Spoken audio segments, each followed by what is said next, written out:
What's up guys, it's Micah. This is a little guitar lesson on learning your fretboard. If you're like I was and a lot of other people, the fretboard can be kind of a mystery in the early stages of a guitar, like your beginner stages and your intermediate stages.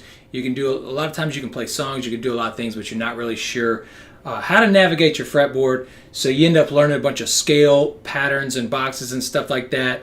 You still tend to get lost. You're not really sure how to use them and put them together. Well, this is going to be a good lesson for anybody who feels like that. What I like to do is take everything and align it with a chord or a triad, no matter what I'm doing. That's going to make your leads sound better. And it's also going to help you navigate your fretboard without getting lost. It's not going to sound like it's so much like a bunch of scales or just a same old scale as it will. It'll sound like you're kind of modulating from chord to chord when you start to play leads. So if you want to do that kind of thing, this is where I would start.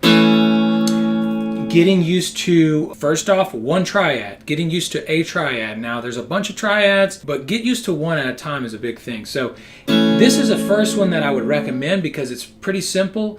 It starts out, it's your A chord, okay? So second fret of your second, third, and fourth string, and bar that with your first string. With your first finger. So that's on the second fret. We take that same shape, that is an A. We move it up to the 7th fret, and it's a D. We move it up to the 9th fret, and it's now a D. So the chords A, D, and E are all in the key of A. So it's a common thing to use them all together. So here's a little look at what these chords look like. Here's our A triad. This is our D triad, okay, on the 7th fret. And there's our E triad, okay? And you'll see that I've got your root notes labeled, okay? And when we know where those root notes are located and we start practicing these chords like this, that's going to help us remember what our chord, not only what our chords are, but what our notes are on each string, okay? So this is kind of like a double whammy when we start doing this kind of thing. So take any song that you know that's in the key of A that's using these chords, A, D, and E, and play these chords like that, okay? I just played a simple progression with an A, then a D, then an E, then an A, and you can just put that to a rhythm. So you're just getting used to where those are positioned with a song that you know. And if it's a different one, like a G, C, and a D, then you can play the same triads, but just use G, C, and D. We already see where the D is according to what we've done here. But if this is an A right here, we move that back 2 frets, and then we have a G. So you'll see that your G will be open, those same 3 strings open.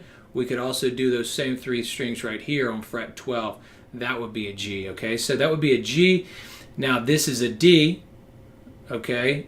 So if we move that back 1 fret, this would be a D flat.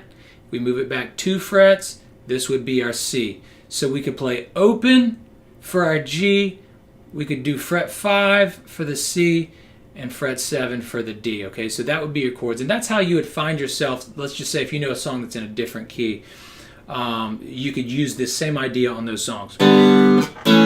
Okay, so, but for now we're going in the key of A, D, and E. Now, okay, so the next thing that we're going to do is we're going to take a really common pentatonic pattern that we all know. The first pentatonic pattern that you've probably learned, pentatonic scale, was your A minor pentatonic pattern. Okay, but we're going to take that and we're going to do an A major pentatonic pattern. So we're going to take that and basically same pattern, we're just going to slide it back 3 frets. 1, 2, 3, and we're going to use our pinky as a root note because that is still our A note.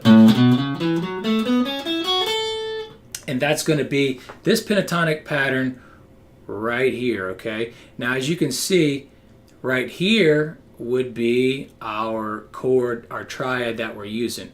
And now what we're going to do is we're going to add in this note from the pentatonic pattern, and we're going to add in this note from the pentatonic pattern. We're not going to worry about what those notes are at the moment.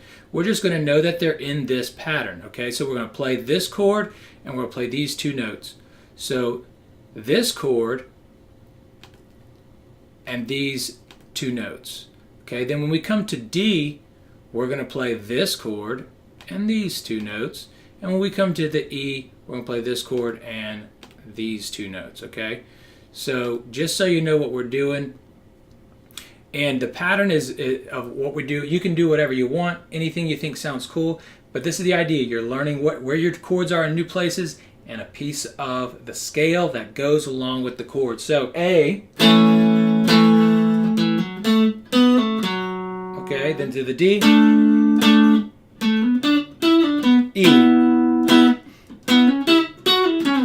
A,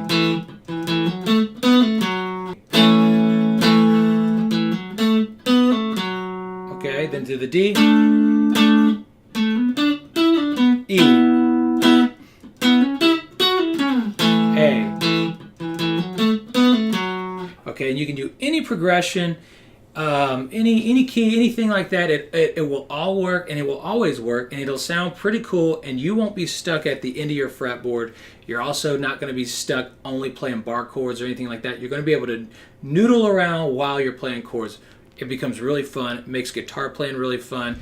That's it for this lesson. I hope you have really enjoyed it. If you're interested in learning your fretboard and moving around and playing some lead and not getting lost, using your guitar like it's meant to do instead of just sitting in one spot or just following tabs all the time, that can be so boring and ridiculous, numbers and strings all the time, which makes zero sense. But music does make sense when you learn it and you learn how to apply it to your guitar. So if this is cool for you, if this sounds good, click the link, join me on the next few videos that I'm going to be putting out. In the meantime, let me know what you think about this. If you have any questions or anything like that that you'd like answered. For now, that's going to be it, and I'll see you soon in another lesson.